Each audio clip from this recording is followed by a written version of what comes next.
There is a quiet alchemy in the chambers of the mind, where the dust of yesterday does not settle but stirs.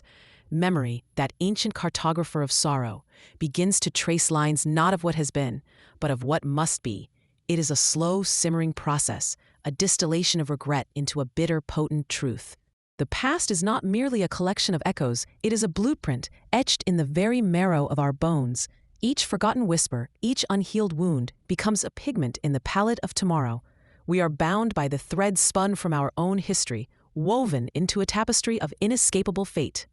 This is how memory cooks itself into prophecy, a dish served cold and inevitable. The flavors of old heartbreaks, the scent of past betrayals. They rise from the pot, not as ghosts, but as harbingers. We taste the future on our tongues, and it is strangely familiar, a reenactment of scenes we thought long buried. The patterns repeat, not by chance but by design, a design etched by the very weight of our lived experience. We walk paths already trodden, even when we believe we forge new ground.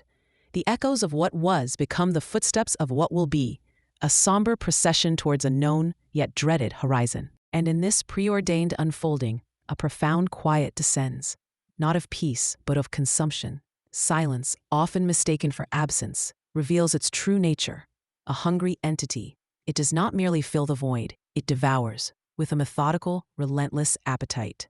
Even silence eats with a spoon, a slow, deliberate scraping against the bowl of existence. It consumes the unsaid words, the stifled cries, the hopes that dared not breathe. It leaves behind only the hollow resonance of what might have been, a vast, empty space where sound once lived. This is the feast laid out before us, a prophecy born of memory, served in the hushed chambers of a devouring quiet. The spoon clinks, a solitary sound in the vastness, marking the passage of each moment consumed. There is no escape from this table, no turning away from the meal.